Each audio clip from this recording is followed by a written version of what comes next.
nating makakasama ngayong araw ang isa sa pinaka-pinag-uusapang ahensya sa bansa, ang Bureau of Corrections. Talaga naman, pinag-uusapan, ha? Siyempre. Oo, mainit lalo na mainit. Nangyari lang yung summit. Yes, Nina. Patuloy ang mga hakbang ng pamahalaan para mapaluwag ang mga piitan sa bansa, lalong-lalo na ang New Bilibid Prison sa Muntinlupa na siyang pinapatakbo ng Bureau of Corrections. That's right. At ngayong taon nga, as I mentioned, inilunsad ang National Jail Decongestion Summit para magkaroon ng komprehensibong pagsusuri sa penal system sa bansa at para bigyan pa tayo ng mga impormasyon at malaman ang iba pang plano para dyan po sa Bucor. Makakasama natin walang iba kundi si General Gregorio Pio Katapang Jr., ang Director General ng Bureau of Corrections. Magandang tanghali, General Katapang. Magandang tanghali po sa inyo at maraming salamat sa pagkakataon na imbitasyon na ito. Magandang tanghali, sir. Sir, simulan po natin dito sa pagpapanatili ng International Organization for Standardization or ISO certification na iginawad ng third-party auditors para sa Bureau of Corrections. Ano-ano pong correctional facilities ang inassess? At ano po yung mga improvements ang inyong ginawa para sa mga pasilidad na ito? Yung assessment po, ginawa sa aming 7 kulungan. Meron po kaming 7 kulungan na 2 nandito sa Metro Manila. Yung nga pong New Bilibid Prison na we are almost 30,000 na nandyan. Nakasya lang dapat 6,000. And then meron tayong sa Mandaluyong, yung CIW, Correctional Institute for Women, na congested din po. And then ilan po dyan sa CIW? Sa CIW po, 3,000 sila. Pero ang kasya lang po talaga dyan, mga 1,000. Okay. Ang dami. And then of course, meron rin tayo sa Palawan na about 3,000 din. And then of course, meron tayo sa Mindoro. Meron rin tayo sa Sablayan. Meron din tayo sa Palawan. Sa Davao, and then sa Leyte, and then of course sa Zamboanga. Yan po mga lugar na inassess. Kaya although congested sila, sabi ng nag-assess sa amin, maganda naman ang kaayusan. No? Lately nga po, yung jail summit, kasi every month bumibisita po yung press sa amin. Yung nakita nila ngayon na nilinis natin, yung mga kubol, sabi nila, sir, bakit parang ang aliwalas nung lugar ngayon? Although, andyan pa rin sila, madami pa rin sila, parang maluwag sila ngayon, makagalaw. Yun nga ang, kaya siguro nakatulong yung aming mga reforms na ginawa. Yes, alam niyo po, sir, ang ISOs is isa yung mahirap na certification na magawa, no? Nakailang ahensya na rin ako na pinagdaanan. Sa documentation pa lang, mabigat yan. So, ano-ano po yung mga nakitang mga, kumbaga, findings, areas or gaps for improvement nung mga third-party auditors na nagsagawa nitong ISO certification? Opo, kasi ang nangyari po nito, nung 2013, ginawang uniform personnel Bureau ang Bureau of Correction. Yes, dahil may batas po kayong ibinasa. Opo. And then, na-implement po ito 2019. Tapos, noong 2019 po, hindi siya na ISO o hindi po naggawa pa ng ISO. Pero nung pumasok na po ako, nag-conduct po ng ISO assessment. And although maraming areas talaga, yung congestion talagang #1. Pero sabi nga naman nila, bukod pa dyan, marami rin kayong reforms na ginagawa. Unang-una, yung Bilislaya program, yung Idalaw, yung ngayon, dati kasi pag umikot ka doon, tatanungin mo yung preso, ikaw, kailan ka lalaya?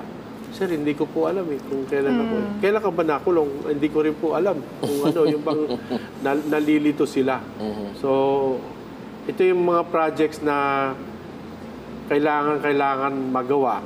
Although nandyan na yan, ng congestion. And then naglipat ako ng mga preso, pina-repair ko yung mga lumang facilities, and then doon ko po dinidecongest. Katulad sa Palawan, naglipat po ako ng mga 2,000. Mula sa Muntinlupa po yan? Opo. Opo. And then doon naman sa Davao, naglipat naman ako ng 1,000. So malaki pong naitulong ng paglilipat na yan kahit na dumadami pa sila. Opo. Yes. Meron kayong minention na e-visit. Opo. Paano po ito ginagawa? Kasi po hindi naman po lahat nadadalaw eh. Kaya ang ginagawa nila, binigyan kami ng ICRC ng laptop. Tapos kinonect namin sa internet. Pwede sila mag-communicate ng mga families nila para sa ganun kahit papano nagkakausap sila. Pero you have to schedule that. Opo. May schedule po sila. Yes. Na-mention nyo, sir, yung pinag-uusapang hindi alam ng mga preso kung kailan sila malalaya, no? And narinig natin dati yung proposal for a single carpeta system. No? Opo.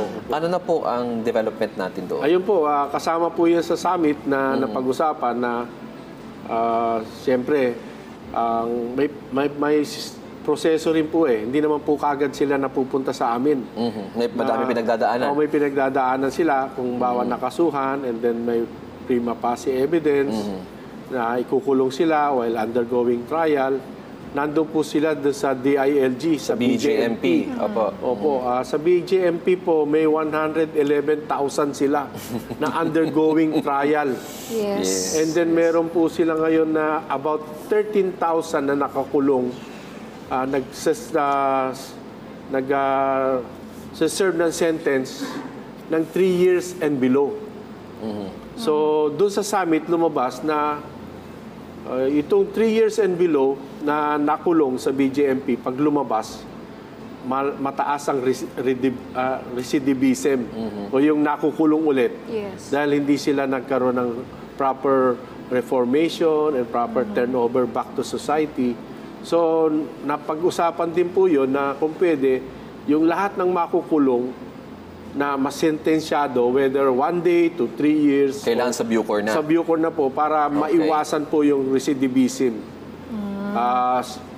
Tapos yung pa nga pong napag-usapan din doon na kung hindi naman malakas ang ebidensya, huwag nang kasuhan. Kasi imagine 111,000 na tinatry yan, hindi naman sigurado kung guilty pa sila, pero napailan sila ng kaso. Kasi kung minsan po kasi yung sinasabi ng mga piskal, bahala na yung korte mag-determine kung guilty ba sila o hindi. Opo. So, yun po, marami pong mangyayari na pagbabago sa sistema ng pagpapail ng kaso at pagpapakulong ng because of the summit. Opo. Sir, napag-usapan din ba sa summit yung integration ng provincial jails with the BJMP jails or district jails? Kasi yan kasi ang mahirap dito sa penal system natin eh. Meron po tayong Bucor na may hawak sa mga 3 years and above na mga PDLs. 3 years plus 1 day. 3 years and 1 day. And then meron tayong BJMP na humahawak sa may mga kaso. At meron pa tayong mga provincial jails na discretion ng korte. No? Kung saan sila ipipiit pa sila sa Bucor, sa BJMP or sa provincial jails, no? So ano po na yung naging tugon ng Decongestion Summit dyan? Kung maalala niyo po yung ating mahal na Pangulo, July this year, nilabas niya yung Philippine Development Plan. Yes. Kasama po din yun sa utos ng ating mahal na Pangulo na kailangan pagsamasamahin na ito, gawa na lang ng isang sistema para yung PDL hindi siya litong-lito kung paano ba magiging future niya o paano siya magsiserve ng sentence, sino bang hahawak sa kanyang isang ahensya. Kasi sa ibang gobyerno po, may tinatawag sila na Bureau of Correctional Services. So lahat po yung sentensyado na ongoing trial, isang kulungan na po yan. Kaya lang po, kalat na kalat po yan sa buong Pilipinas. Para sa ganon, kung tiga saan ka, doon ka nakukulong. Opo. So, yun po ang magiging maganda ring batas o gagawin natin in the future yung regionalization. Opo, kasi po yung mga provincial jails under the local government code, sila yung may hawak supposedly ng kanilang mga nakapiit sa kanila, no? Eh, kailangan natin amyendahan yung local government code kasi may mga COA auditors na medyo familiar kasi ako niya because as part of the ILG, may mga gobernador na tinan-over na sa BJMP pero nakatanggap ng audit observation memorandum mula sa COA. Yung kasi tinan-over na yung mga provincial jail sa BJMP, nagka-problema naman. So meron pong ganong kasunduan. Kasama na po yun sa napag-usapan na gusto nilang mag-create ng Department of Corrections. Ako naman, sa party ko, knowing that ganong ka-gastos po yan na mag-create kayo ng department, bakit hindi na lang isang bureau? And then of course, hindi naman sa gusto naming agawan ng trabaho ang DILG, yung talaga naman po pag mga ganyan kaso sa Department of Justice hanggang masimulan makasuhan, hanggang makulong, mas maganda po sa Department of Justice parang hawak na hawak niya o tutok na tutok siya sa bawat mamamayan na magkakakaso, makukulong at magkakaroon ng reformation. Okay. Yeah. Okay. So bukod po diyan sa decongestion, no, dahil sobrang kita naman po natin pagkatapos ng summit na yan kung gaano kalunos-lunos yung kalagayan ng marami sa ating mga PDL. Kaya itong susunod ko pong tanong ay tungkol po doon sa pag-convert, no, ng New Bilibid prisons dyan sa Muntinlupa bilang isang government hub sa taong 2028. So ano po ang future plans ng pamahalaan para sa pasilidad na ito? Lilipat na po kayo? Opo, ang gusto po kasi ni Secretary Boying Rimulya, gawing government center na po yun. Kasi maalala nyo, nakatakas po si Kataroha. Di ba po na nagambala o nabagabag yung mga communities po doon Ayala Alabang, Ayala Pilinbes, malalaki pong mga subdivision. Sabi nila, katabi ng Ayala Alabang ang dati po kami Bilibid prisons. Dati po kami lang po nakatira doon. Ngayon sa kalaunan, dumating na yung progress. Kailangan umalis na po kami kasi hindi na po bagay na nandyan, nakandong kami kung saan yung premier subdivision, nakapaikot kami o naikutan po kami niya mga yan. Yung dahang hari na yan. Ang gaganda ng mga subdivision dyan.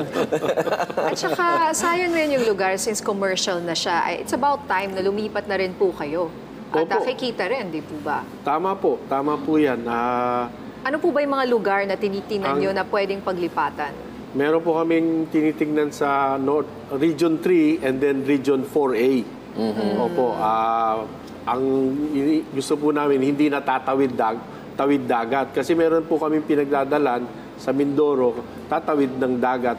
So, although nandun yung malapit lang rin siya, pero mas maganda kung hindi na tatawid ng dagat. At sandyan lang sa bandang Batangas o Laguna or Quezon or somewhere Bulacan, Pampanga or Nueva Ecija. Sir, may lupa na po ba na pamamayari ang Bucor sa mga lugar na ito or bibili kayo ng lupa?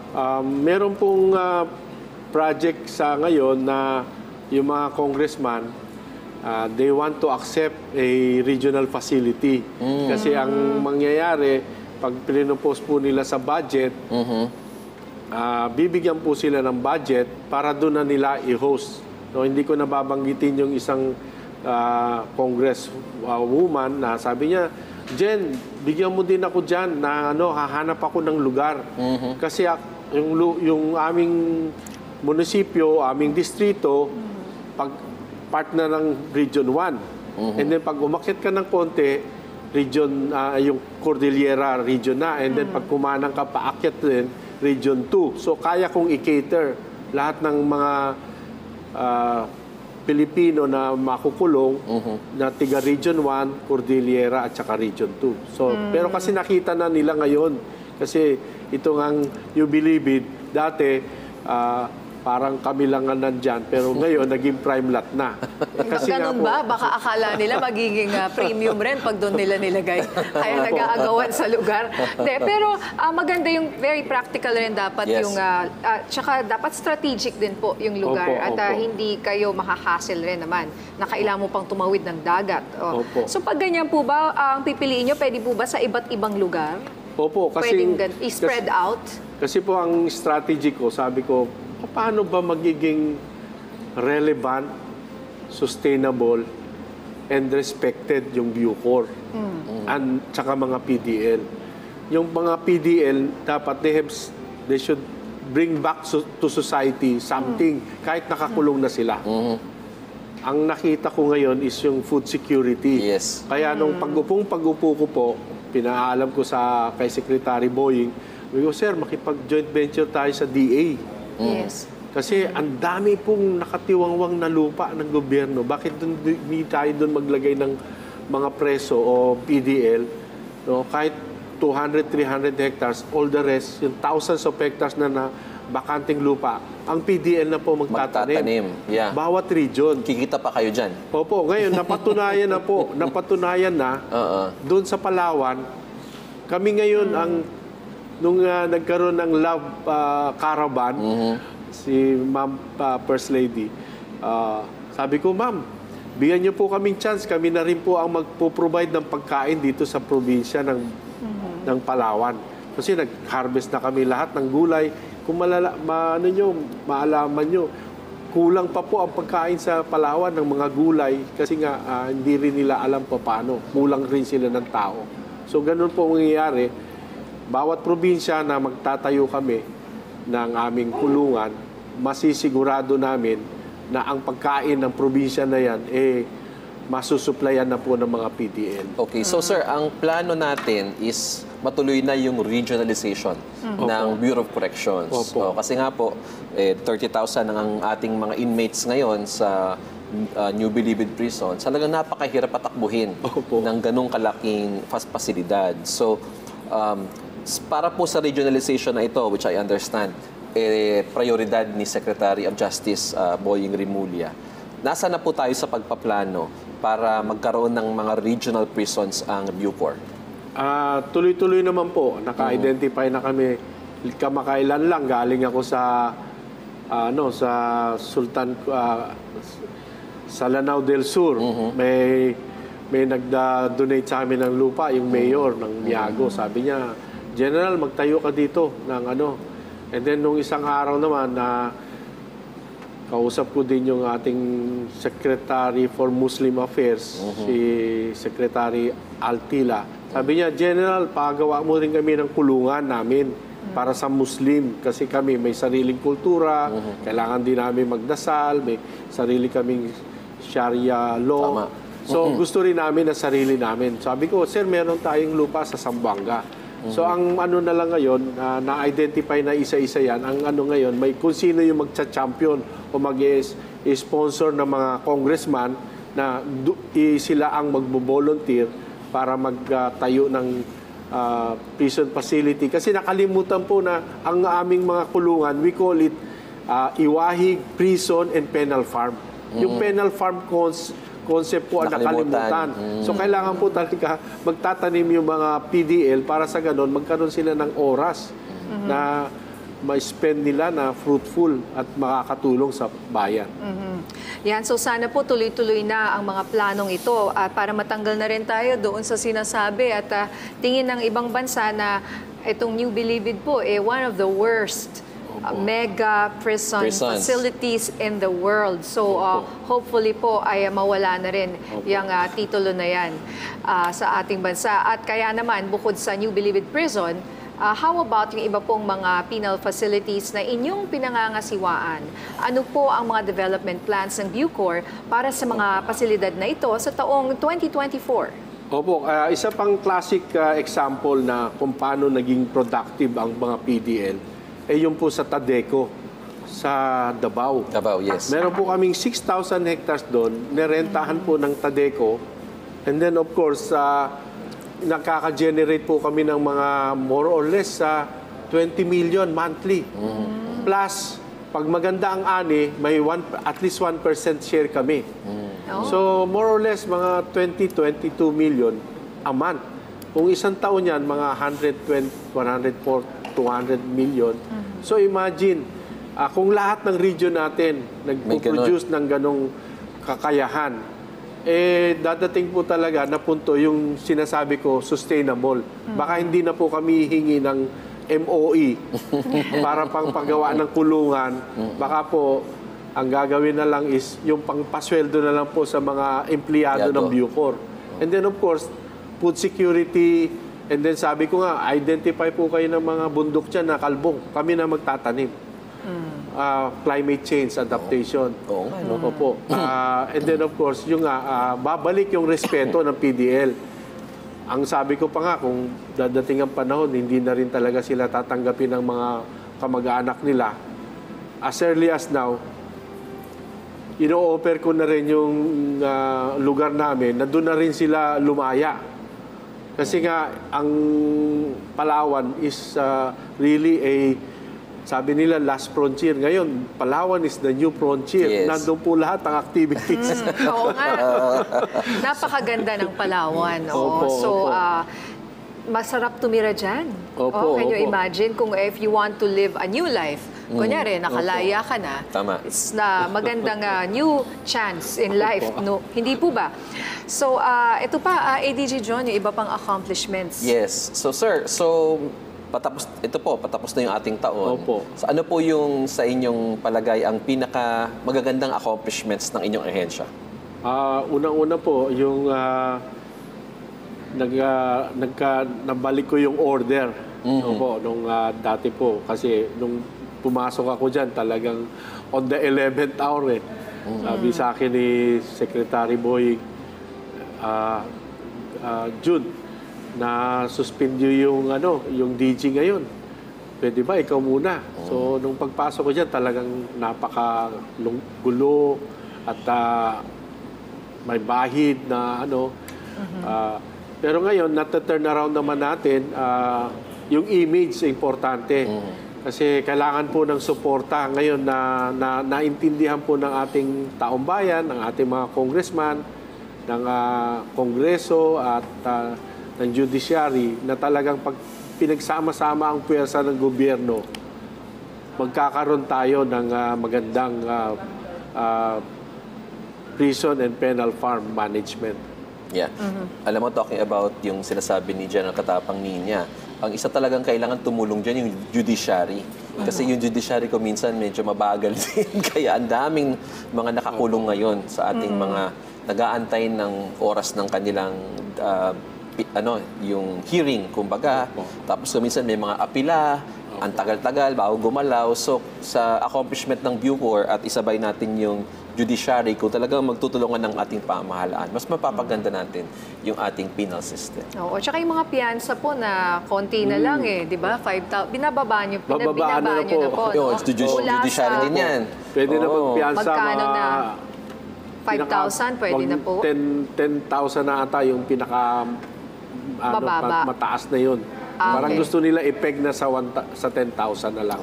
Sa 10,000 na yung pinakamataas para mas madaling Opo, para makabayad. maraming makakapagpiyansa po. Opo. Ayan, bilang panghuli na lang po, mensahe nyo sa ating mga kababayan para po sa papasok na taong 2024. Mensahe talaga para wag na kayo magpapakulong. Yun eh. Sige, sir. Of course, una sa lahat, nagpapasalamat ako sa pagkakataon na maimbitahan dito. At talaga namang gusto naming mag-reform ang Bucor. Kasi nga, ang ating Pangulo noong July 2023, nagbigay na po ng marching order. Kasi yun po ang ito ang mga dapat gawin. No? Kaya't puspusan po kami na pinagbabago o binabago. Kaya ang battle crime namin din ngayon is bagong Bucor sa bagong Pilipinas. Yun. Ayun, bagay. Opo. Ayan po, good luck po sa lahat ng mga plano Salamat ninyo din po. dyan sa Bucor. At Merry Christmas, sir. Merry Christmas po. Merry sa inyo Christmas, sir. lahat. Okay, maraming salamat sa pagsama sa amin ngayong araw, Bureau of Corrections Director General Gregorio Pio Katapang Jr.